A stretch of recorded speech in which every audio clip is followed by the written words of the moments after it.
Hi, this is Pod Save the UK. I'm Nish Kumar. And I'm Coco Khan. And if you hear some strange noises in the background, it's because there's a bunch of school kids in the park opposite my flat doing sports day. Brings back the memories, doesn't it, Nish? All those memories of sporting unsuccess and being really embarrassed in front of your classmates and your parents. So that was a good day for us.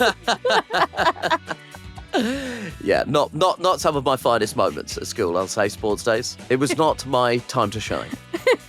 Anyways, today, as the Prime Minister attempts the latest of his political backflips, first over the UK's support for Israel and then the grooming gang inquiry, we'll be speaking to the Editor-in-Chief of the New Statesman, Tom McTague, about who the real Keir Starmer is. Then I'll be heading down to Westminster, where hundreds of people have gathered to call on the government to ensure that everyone in the UK can afford life's essentials.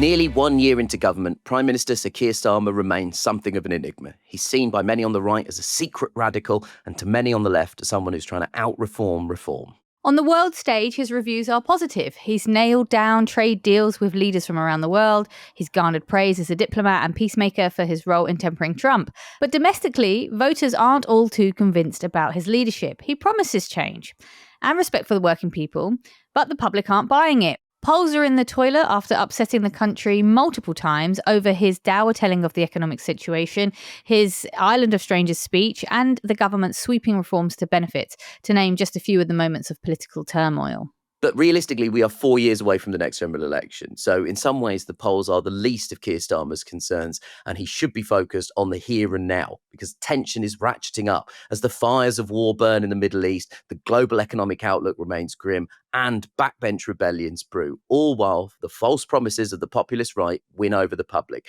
It is clear that at this moment, the UK is in desperate need of unifying leadership. So is Keir Starmer more than a middle manager? And what does he really stand for? New Editor-in-Chief of the New Statesman, Tom McTague, has spent weeks following the Prime Minister to try and figure this question out. He joins us now. Welcome to Pod Save the UK, Tom. Thanks so much for having me. It's a real pleasure. So, Tom, you've been following the Prime Minister across land, sea and air. The journey involves quite a spicy trip in an overnight aircraft carrier. There's a helicopter ride in a special rubber jumpsuit. And that's not a euphemism, and that is actually what it is. And a quiet beer that neither of you really wanted. So what did you learn from these strange encounters?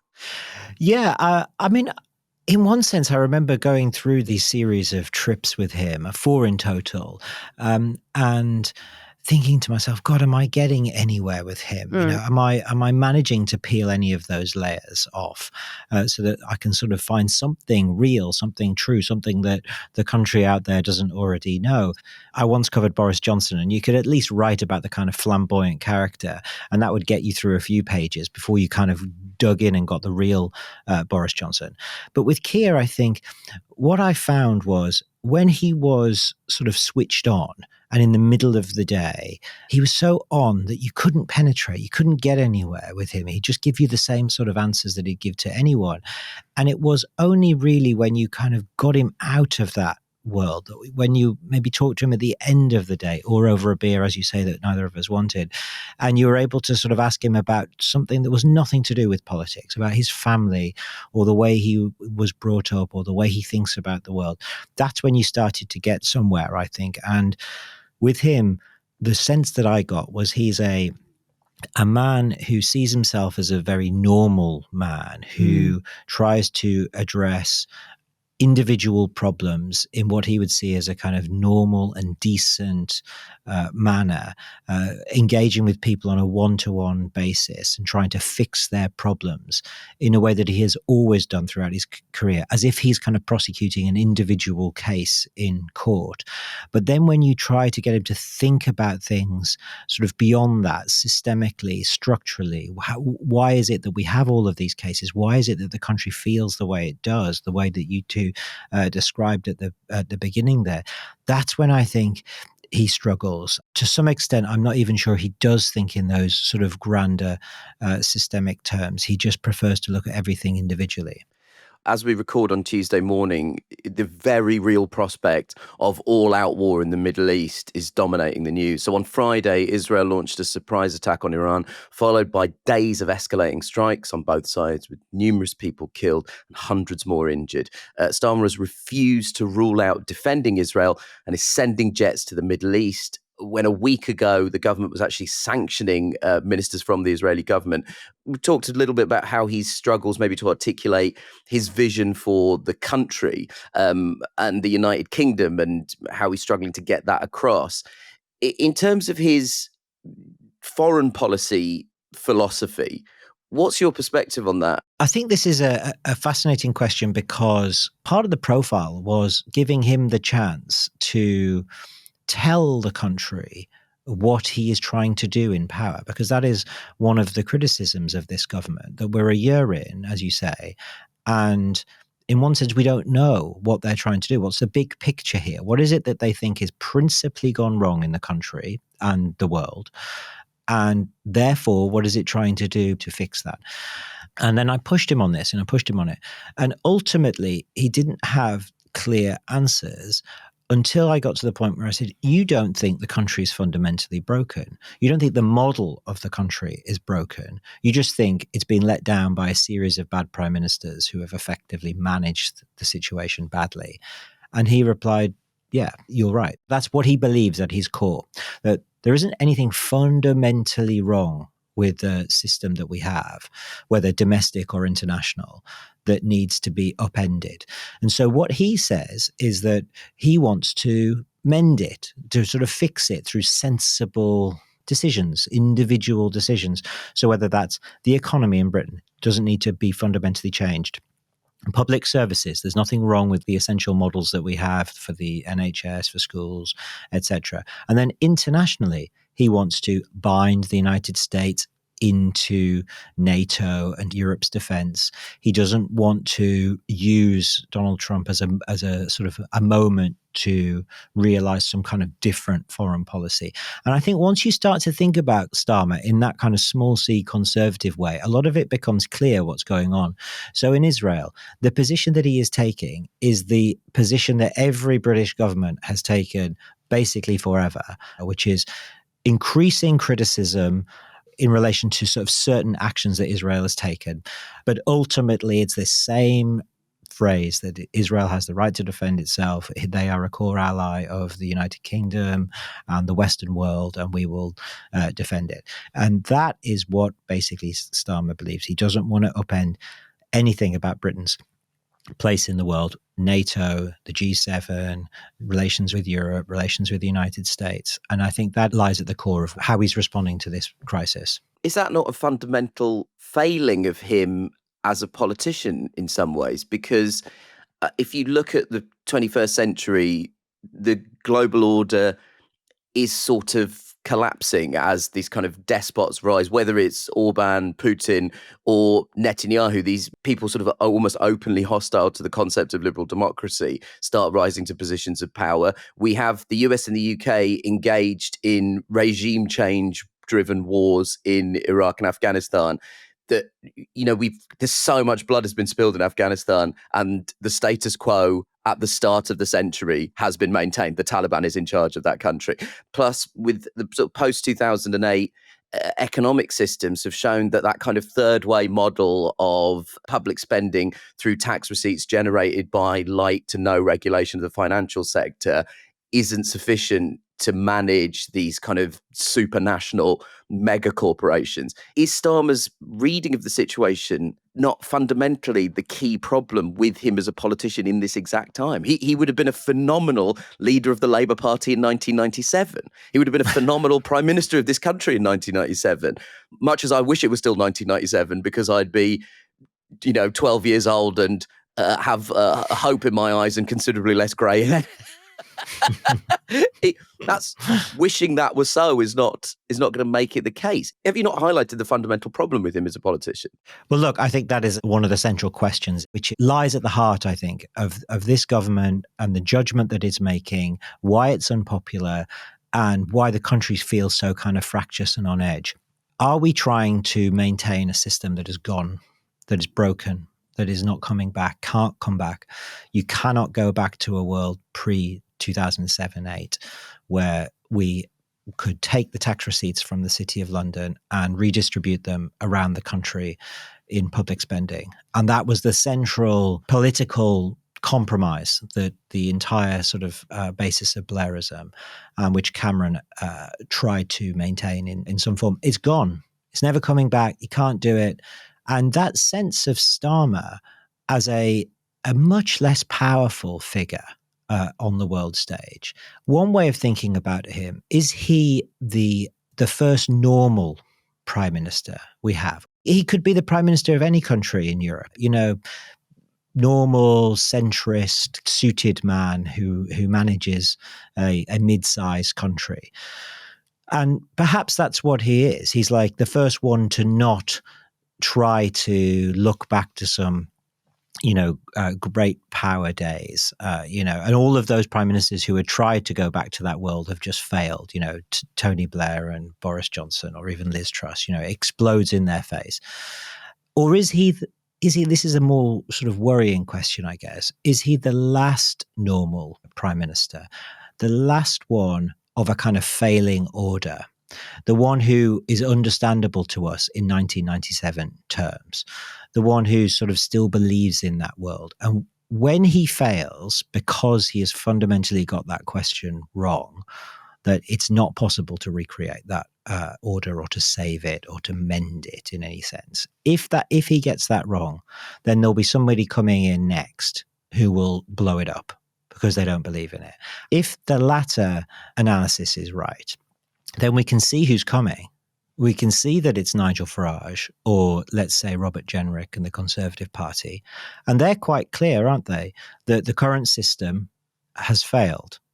And now we can be very critical from the left and say, oh, do you actually think that, or are you just going to bring back a kind of form of hyper globalization and free market capitalism and all of that? But on other questions like the European Court of Human Rights, they're very clear, aren't they? It's just tear it up, leave.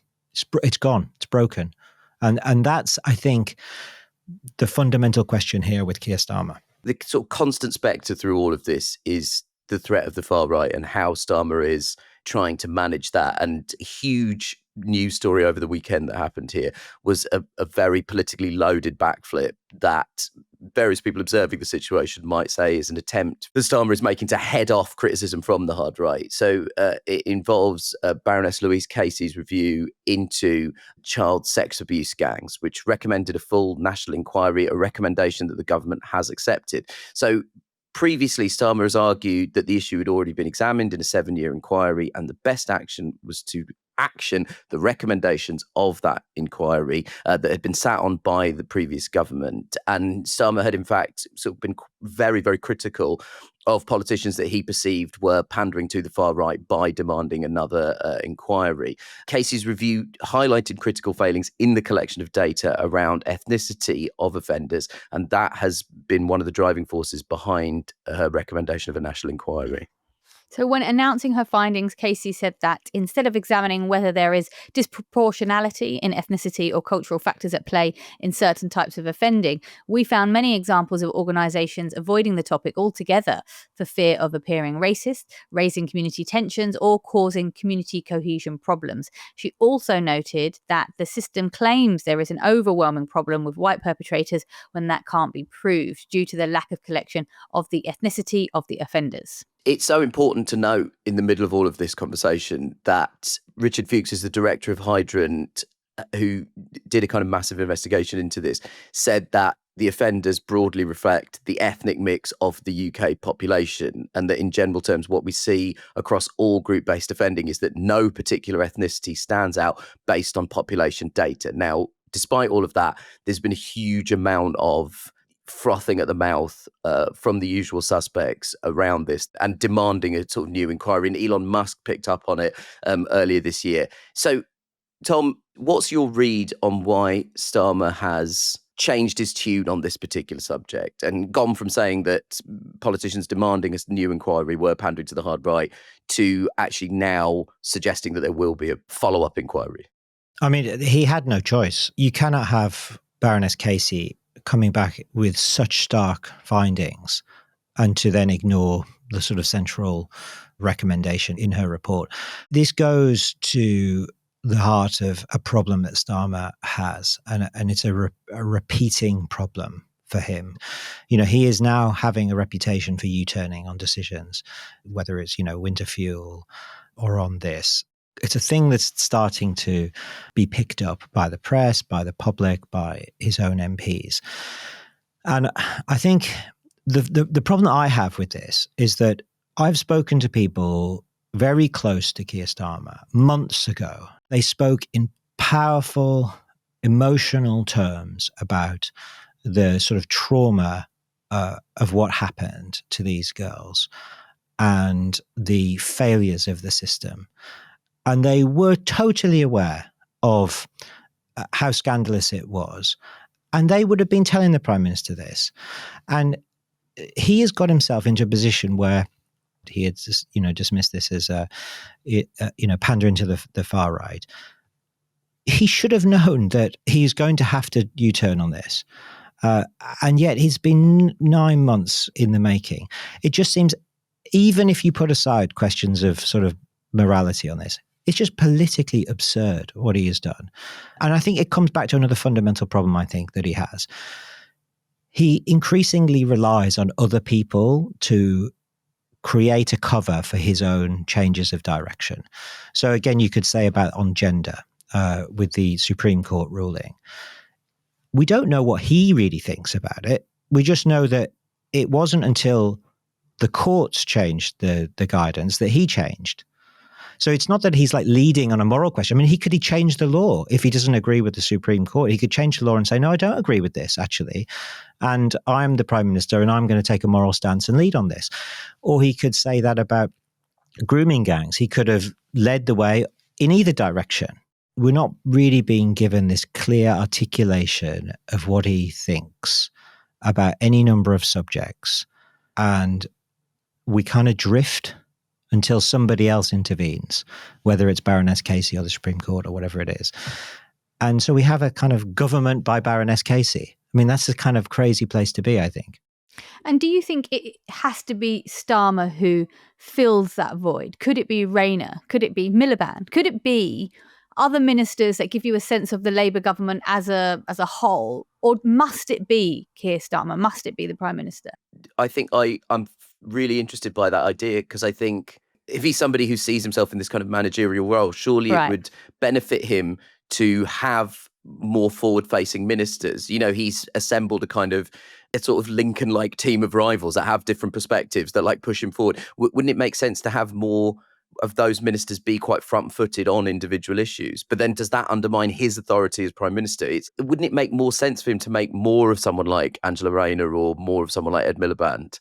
On those questions, it's quite interesting to think who are the most popular Labour shadow cabinet members. Who are the most popular Labour cabinet fair ministers? It's 14 years of it, isn't it? So yeah. It's fair play. Remember, Tom, Ed Miliband is in the government. He's not leader of the opposition. But, Ed Miliband is the most popular Labour minister. And why? Why is he, right? Because he wasn't exactly a successful leader of the opposition. He's the most successful minister because I think he has quite a clear idea of what he wants and what he believes. We kind of know what Ed Miliband believes, right? He believes that the system is kind of fundamentally broken and we need to be running much more quickly towards a net zero and a completely different energy mix. And so I think he carries with him this sense of purpose that people then understand. And you can take a position against, right? For or against. You can say he's wrong, he's crazy, Other people can say, well, I know where he stands and I agree with him. I totally agree with him. And I think there aren't that many in the cabinet where you have that sense of clarity. And I guess what Angela Rayner brings is a sense of authenticity. And she's also a kind of formidable political operator. And you kind of also know who she stands for, who she's against. And that is, as an aide close to Keir Starmer put it to me in the profile, that is at the heart of politics. Who is it that you stand for? Who are you there for? And this person said to me that the problem with the Rachel Reeves winter fuel cut was that it raised that question, oh, hang on, well, if we're electing a Labour government that's doing that, what is it? Whose side is it on here? And so I guess that's kind of why Rayner and Miliband, two figures that you mentioned, are seen as so popular. And of course, Miliband really can't become leader, so only leaves you with Rayner and a few others. Well, it's certainly a fascinating prospect to leave this on. Tom McTague, thank you so much for joining us on Pod Save the UK. Thanks for having me. Now, what you've just heard is a cut-down version of a much longer interview with Tom. You can hear that full interview, or indeed watch it, on our YouTube channel later this week. And in the meantime, you can read Tom's profile of Starmer, what Keir Starmer can't say, in the New Statesman now, or you can hear more of him on the New Statesman podcast. Now, if you're looking for a deeper dive on the G7 and how it fits into the bigger picture of global politics, then check out this week's Pod Save the World. Tommy Vitor is joined by the Representative Greg Landsman for a candid debate on US policy towards Israel, Iran and Gaza, what's working, what's not, what needs to change. Plus, they discuss what the G7 signals about shifting global alliances. Listen to Pod Save the World now on YouTube or wherever you get your podcasts. Now, after the break, I'm headed to Westminster to hear campaigners' calls to ensure that everyone in the UK can afford life's essentials. Pod Save the UK is brought to you by Shopify. So think about what you wanted to be when you were young. I mean, we could have dreamed of being anything really. An astronaut, the president, a prince or a princess. But, in the modern day, nearly everything requires a website. Nearly everything requires an amount of marketing and maybe even a payment system. So whatever your dream is, it might be worth considering Shopify, today's sponsor. Shopify is the commerce platform behind millions of businesses around the world and 10% of all e-commerce in the US, with household names like Mattel and Gymshark to brands that are just getting started. If you're thinking, but what if I can't design a website? Well, Shopify's got you from the get-go with beautiful, ready-to-go templates to match your brand's style. If you're thinking, what if I need a hand? You can get help with everyday tasks like enhancing product images, writing product descriptions, or generating discount codes with Shopify's AI tools created for commerce. And if you're thinking, well, what if people haven't heard about my brand? Shopify helps you find those customers with easy-to-run email and social media campaigns. What if I get stuck? Well, Shopify's always around to share advice with their award-winning 24/7 customer support. Turn those dreams into and give them the best shot at success with Shopify. Sign up for your $1 per month trial and start selling today at shopify.co.uk/podsavethuk. Go to shopify.co.uk/podsavethuk. Shopify.co.uk/podsavethuk.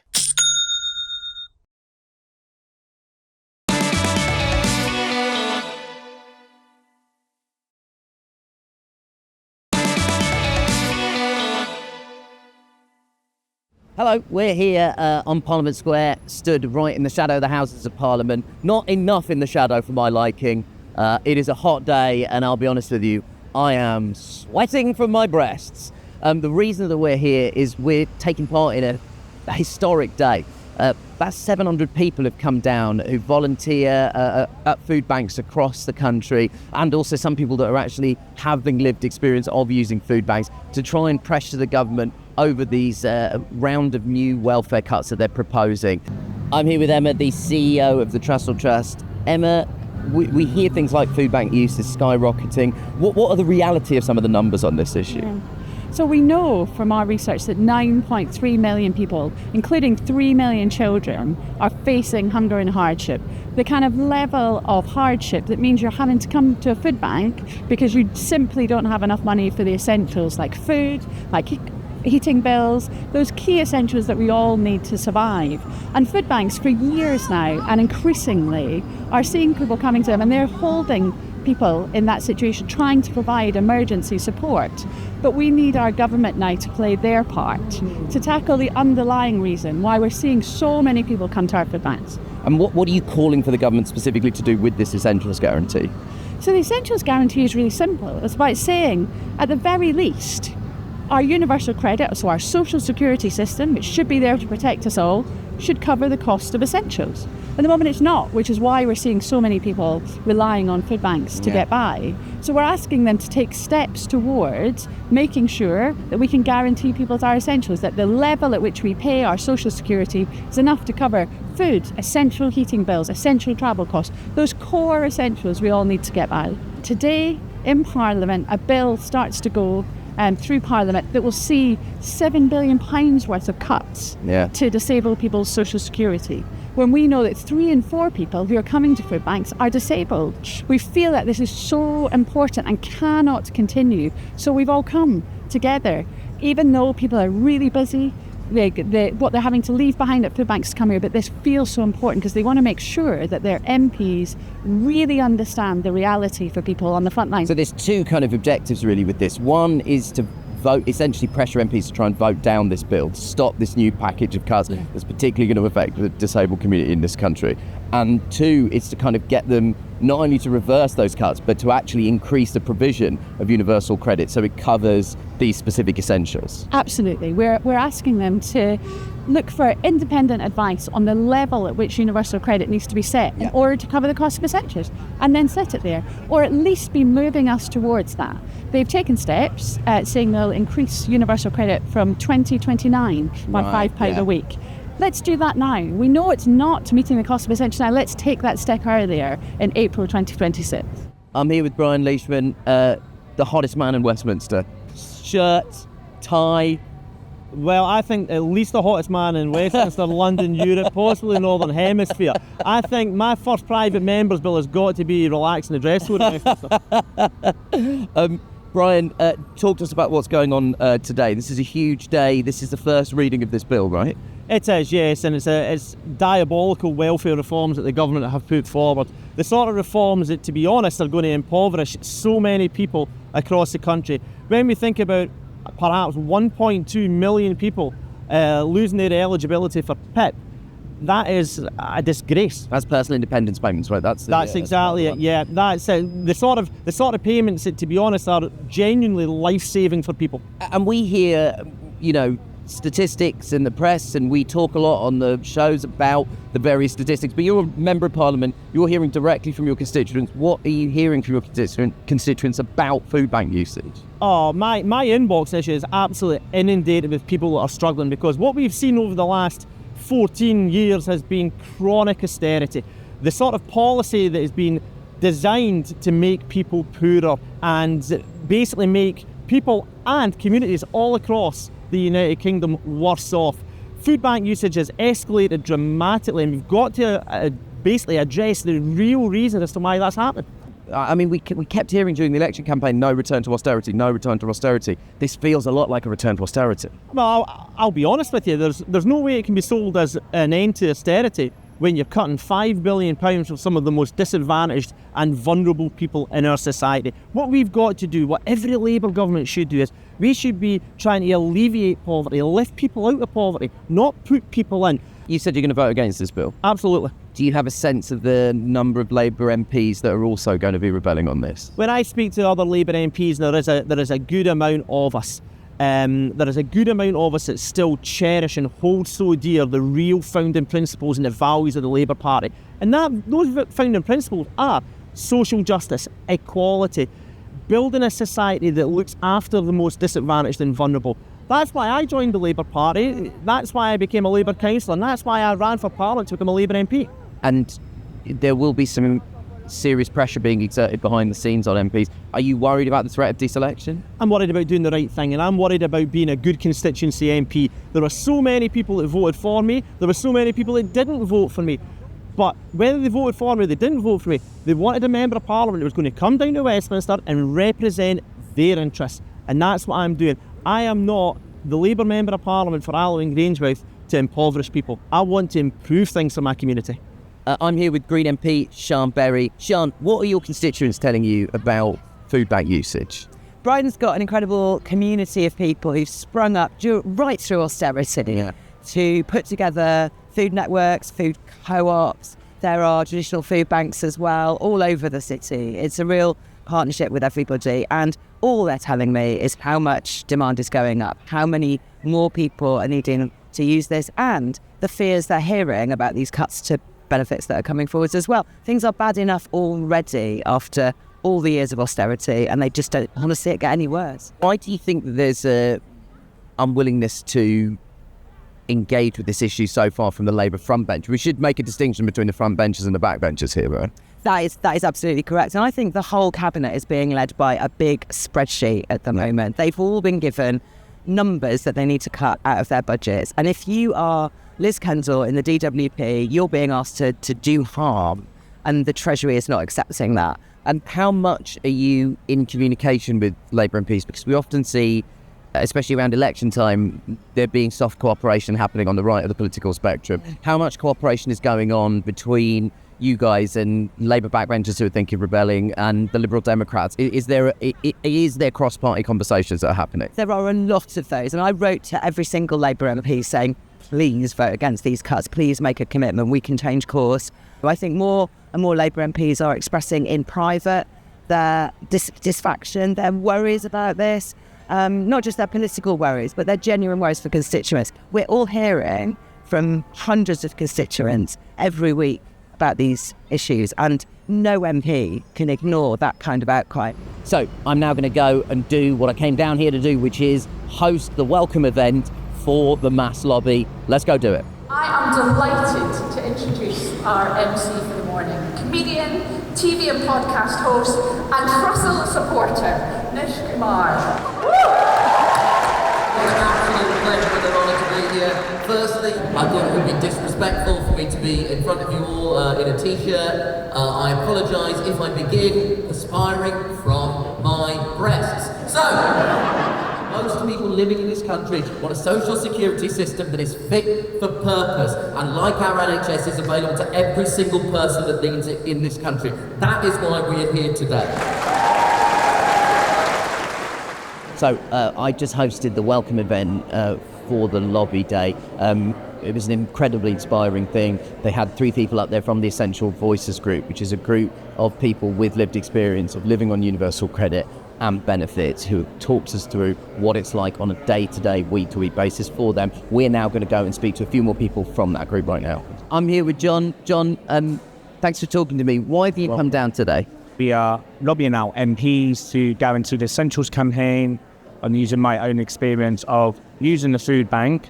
How much of a lifeline were the food banks for you? So I used the food bank many years ago when I was homeless in London. They were a place of safety. They were welcoming. I don't think I would have survived as well as I did if they weren't around. But you're all here essentially to try and ask the government to make policies that mean food banks don't have to exist, right? Exactly. We are one of 6 richest countries in the world, and we have food banks. I'm here with Cass from the Southend Food Bank. As somebody, as you say, has been working in food banks since 2013, what have you observed in that kind of 12-year period? That we have gone from small and on our doorstep and working out of one room. So I was a single mum and income support back in the day when we opened, and I volunteered my time. You name it, I ran it. I did the Christmas and everything. And now we've got a warehouse, we've got staff, we've got a van, we've got 8 distribution centres. It's great that we're so embedded in the community, but why on earth are we so profoundly invested in feeding people when, really, why is there not a safety net that means that people don't need to use a food bank? Yeah. I'm with Jacob and Amy from the Epping Forest Food Bank. Are you going to meet your local MP? Yeah. Do you have a sense of what you're going to say to them about what you want from this government? I think what's really important for us to say is that we have so many people that do come to our food bank. It's got up to about 9,500, 10,000 people every year in Epping Forest. And the interesting thing is in Epping Forest, we've got places like Chigwell and now really well-known affluent places.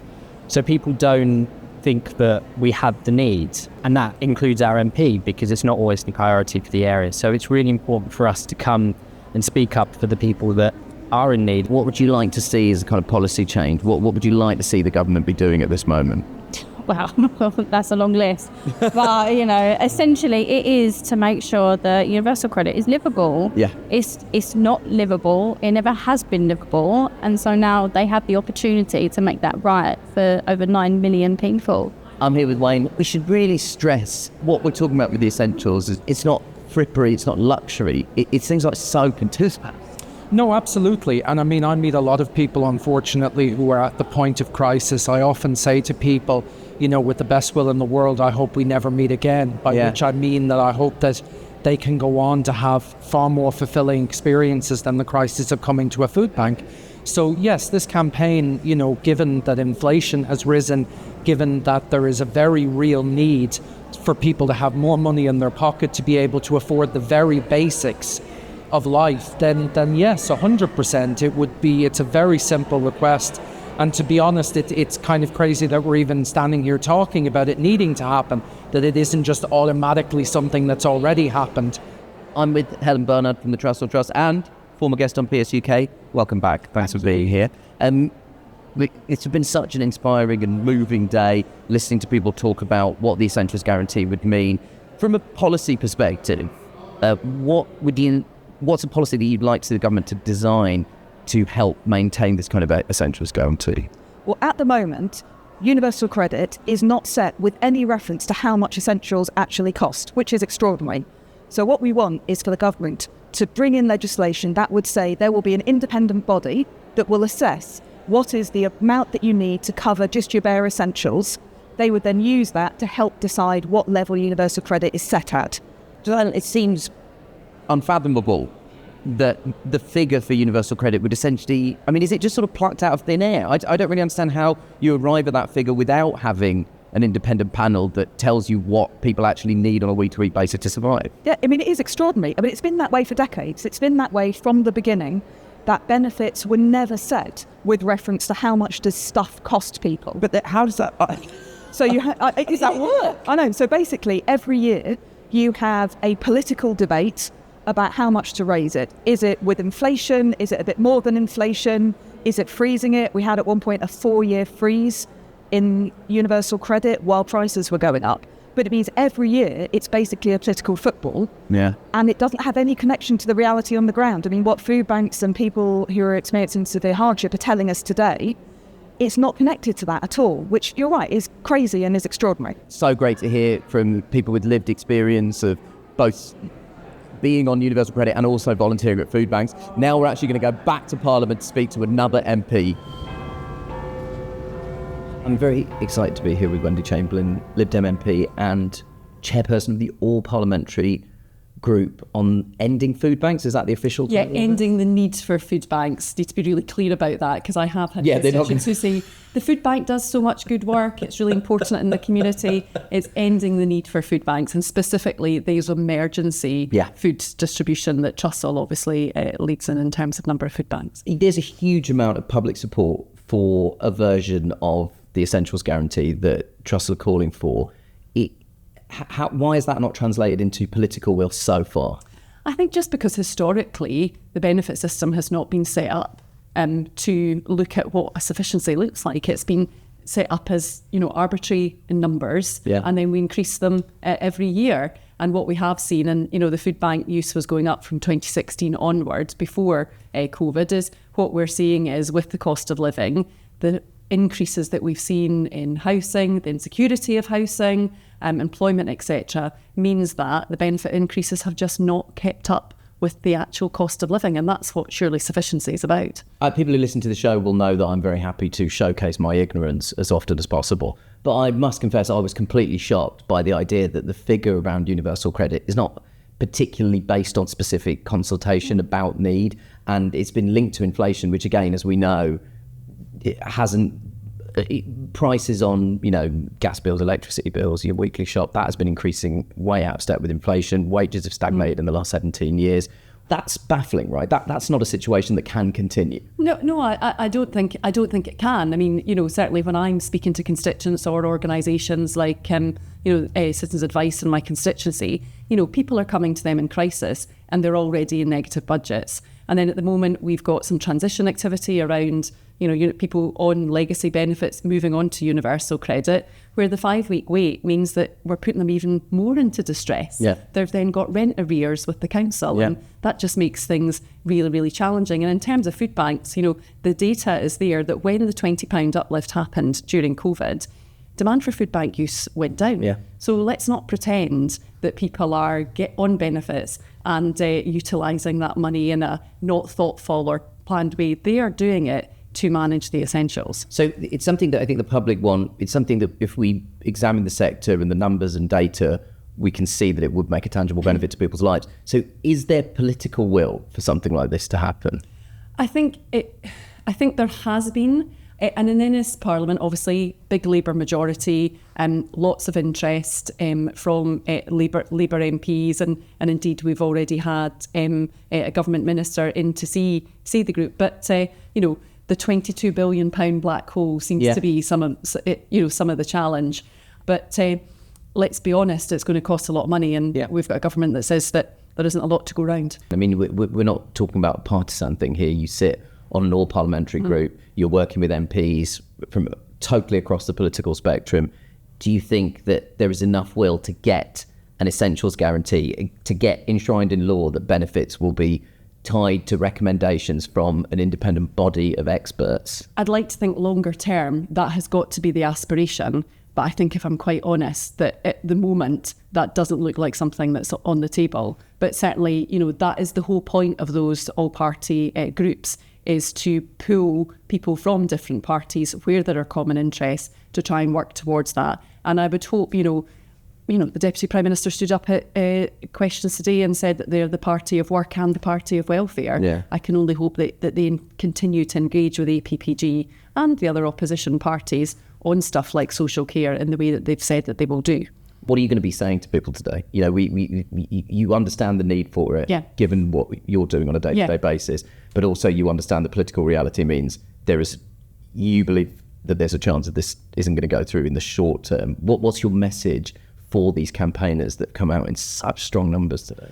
I think, from a Trussell perspective, or those who operate in this space, it's about keep providing us with the evidence and the data that means that we can challenge government appropriately. I mean, I think there are huge challenges with the benefit system, which I think the government are looking to address, even if they're not going to tackle the essentials guarantee. And for constituents, often there are issues with their individual cases, and that's one of the things that I am there as an MP to do, is to help them address that.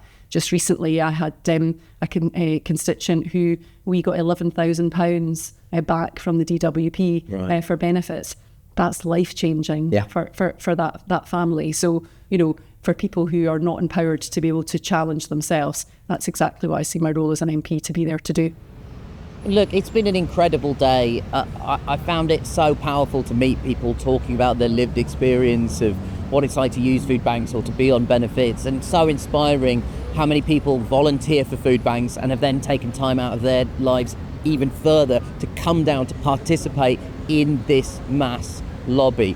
What they're demanding seems incredibly basic and like absolute good common sense, that the benefit system and the amount of money you receive on benefits is enough to cover the basic essentials a person needs to get through their day-to-day lives. We are talking about people choosing whether they're going to feed their children or buy toothpaste. That is the situation that people are being driven into in this country.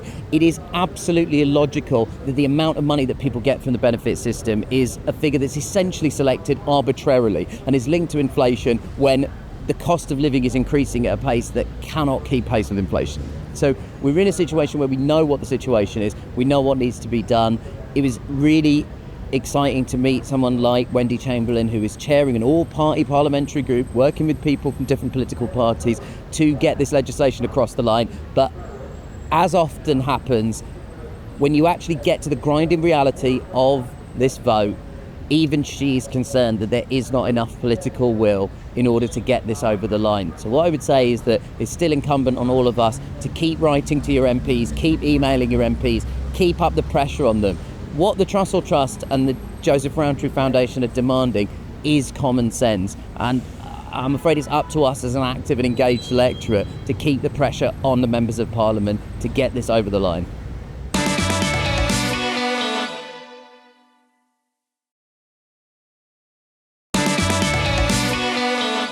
Now, this week, the government's welfare bill enters Parliament for its first reading. As we've spoken about many times on the podcast, this is going to hit people claiming benefits hard, and Labour backbenchers are feeling rebellious. A couple of weeks ago, I went down to Westminster to see another mass lobby in action, and here's what Labour MP Nadia Whittome told me at the time. These are the biggest disability benefit cuts on record. Right. We're talking about taking money away from some of the poorest people in our society during a cost of living crisis. You can call that what you want, but in reality, this is austerity 2.0. Yeah. There will be a link in our show notes to go back and check that episode out if you haven't already. But now, the party has reportedly offered an olive branch to its disgruntled MPs, proposing a 13-week stay on losing benefits to allow someone more time to find a job.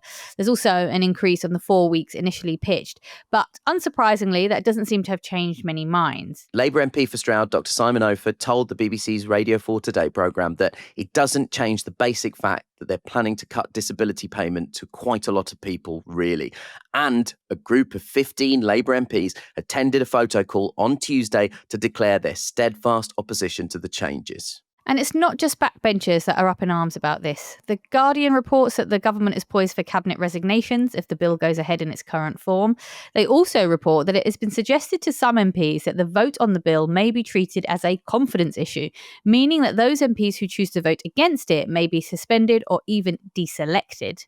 That's quite scary, isn't it? I mean, I think it's fair to say that on this podcast, we also are very anxious and upset by the welfare bill. I think that's quite a natural response for any progressive. So the idea that there's a threat to MPs who want to voice their concern on this is really alarming and speaks to what we've noticed, which is the death of the broad church in the Labour Party, which so many of us were, invested in and cared about and thought was important to the running of the country in a fair way. Yeah, that's right. And I mean, I think it's a fair assumption to assume a lot of the people listening to this right now will be very concerned about this. And so we should take this opportunity to remind you that if you want your voices to be heard, write into your MP and let them know that you care about this issue. We'll drop a link in our show notes for you to show how you can do this. But now it's not just the government who are in hot water. The UK's university students are too. According to an investigation by The Guardian, thousands have been caught cheating using ChatGPT and other AI tools in recent years. The numbers are pretty alarming. There were almost 7,000 proven cases in 2023 to 24, which is equivalent to around 5 for every 1,000 students. That was up from 1.6 cases per 1,000 students in 2022 to 2023. But according to experts, this is only the tip of the iceberg, as cheating students can use tools that are specifically designed to avoid detection. So for some, this has turned into a sort of existential threat to the entire system of learning. One op-ed for higher education described it as a plague upon education that stands to demolish the process of academic inquiry. There's also false positives in the system, though, with students reporting that they have to prove they haven't cheated. Other uses, of course, might actually be good. For example, students with learning difficulties can use these tools to help with, certain areas of research and things they might need for accessibility. I am sort of loosely aware that I have an almost irrational hostility to AI. Like I'm getting to the point of like Will Smith in iRobot territory. Me too. Like, I'm there too. Yeah, but I also accept that there are incredible uses for AI, right? You know, there's so many fantastic ways in which it can change. But I'm specifically thinking in terms of medical science. Like there's all this information about how AI can help doctors sort much faster through cancer scans and help doctors work more quickly and more accurately through all of that. That's fantastic. But what I would say is, I mean, there's lots of pieces of technology that are useful for doctors that I don't need. I don't need an X-ray machine in my kitchen. Like the X-ray machine has probably saved hundreds of millions of lives, and it is an essential tool. But it's an essential tool for the people that know how to use it. I certainly don't need one to check my post to see if it's worth opening or whether I should just chuck it straight in the bin. You know, I do sort of feel a bit like that with AI, that it has incredible uses, but those uses are in highly specialized areas. And actually using AI to say, can you generate an image of a cat dressed as a businessman is not worth, dumping a load of water down the drain for. This is just a side note, but when we were trying to choose a name for our son, my other half was like, let's ask ChatGPT. And so put in being looking for a name that is easy to say for my like English family, but has like, you know, Arabic roots or whatever. And it just come up just like Ali. Yeah. It's basically every single time it just come up with the same thing. Anyway, on a more serious note, like, you know, I'm a journalist, right? And so I've been in an industry that has been decimated by the rollout of technology, right? Like the news industry is, I think it's fair to say, fucked. Journalists have lost their jobs. Our pay has been decimated. It's affected the quality of our work. And to be honest, we're all poorer as a society for the death of journalism. Every time I hear about these stories of AI, I just think about all of my friends, not just the journalist friends, but also loads of creatives, loads of people we know, Nish, are just fucked with their jobs. They're just completely out of work, whether they're illustrators, I don't know, script developers, just everyone I know that is a creative is really in a bad place. So I struggle to not get emotional about the AI push because it's just sad. It's just people's jobs being ruined. And now it seems like people's education as well. And look, this news comes as the government's data use and access bill finally passes in the House of Lords, meaning it's one step away from royal assent. It experienced months of hold-up in the House of Lords over one particular sticking point, copyright. Celebs in the creative industry, including Elton John and Paul McCartney, have criticised the bill for opening the floodgates to AI companies to use copyrighted artists' content to train their models without paying for it. Here's Elton John on Laura Kuenssberg's BBC Sunday show. Some people aren't like me. They don't earn as much as I do, but when they're creative and it comes from the human soul and not a machine, because a machine isn't capable of writing anything with any soul in it. If you've got to get rid of that and you've got to rob young people of their legacy and their income, it's a criminal offence, I think. I think the government are just being absolute losers. That is a national treasure calling the government absolute losers. The House of Lords did vote to add transparency requirements, which would make AI companies disclose what materials they were using to develop their content. But ultimately, Elton John, the House of Lords, and I guess all of us have turned out to be the losers here because the House of Commons voted to reject this change. Now, this is really, really concerning stuff. And the thing that summarizes all of the problems in this specific strand of the AI conversation is Nick Clegg, who some of you will remember as the former Deputy Prime Minister of this country, and others of you will remember with a string of expletives. Nick Clegg has been working for Meta for the last few years.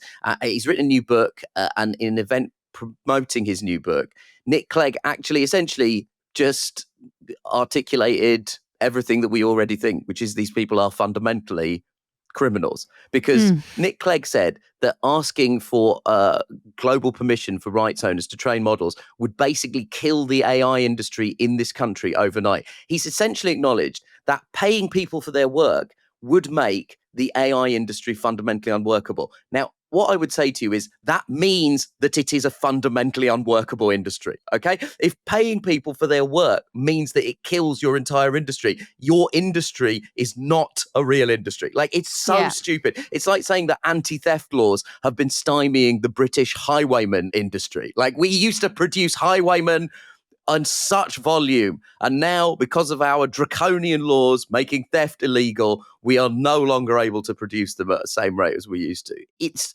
open, acknowledged theft of people's labour. I mean, Nick Clegg, I would say he should be ashamed of himself were it not clear that he'd had the capacity to feel shame surgically removed at some point in 2010. The man is an absolute fucking waste of space. Also, I just want to add to that the Labour government have been saying, yeah, we hear what you're saying, creatives, and we will look at this copyright thing just a bit later. Just for now, let's just accelerate this AI growth opportunity. We'll look at it later. Later will be too late. It doesn't take long to rob people, but building stuff up takes a really, really long time. I just feel like, and also I'm really annoyed that this story moved so quickly that I didn't get to make on this podcast my Elton John, I'm still standing joke. It was basically just going to be Elton John says they're still losers, but, you know, we're all still standing, so get in touch with your MP or something like that. But actually, it sounds like it's too late. So that's great. A tragic loss. We lived our lives like candles in the wind. No? Look, I'm working on it. Coco's working on something. Maybe use ChatGPT to help you out. Yeah, exactly. Listen, AI is clearly a subject we're going to return to. And speaking of subjects we will be returning to, we're actually going to be talking about housing and rent control in a very special episode next week. We want to know your thoughts, specifically on the issue of rent control, but also more generally about housing, where we are with it in the UK. Email us at podsavetheuk@reducedlistening.co.uk if you've got any questions about housing or specific thoughts about how and if rent controls could and should be implemented in the United Kingdom, or more general thoughts about how we ease the housing crisis. And that's it. Thanks for listening to PodSave the UK. Don't forget to follow at PodSave the UK on Instagram, TikTok and Twitter, and on Blue Sky at podsavetheuk.crooked.com. And if you want more of us, make sure you subscribe to our YouTube channel. PodSave the UK is a reduced listing production for Crooked Media. Thanks to senior producer James Tyndale and producer May Robson. Our theme music is by Vasilis Fotopoulos. The executive producers are Anushka Sharma and Katie Long, with additional support from Ari Schwartz. And remember to hit subscribe for new shows on Thursdays on Amazon, Spotify or Apple, or wherever you get your podcasts.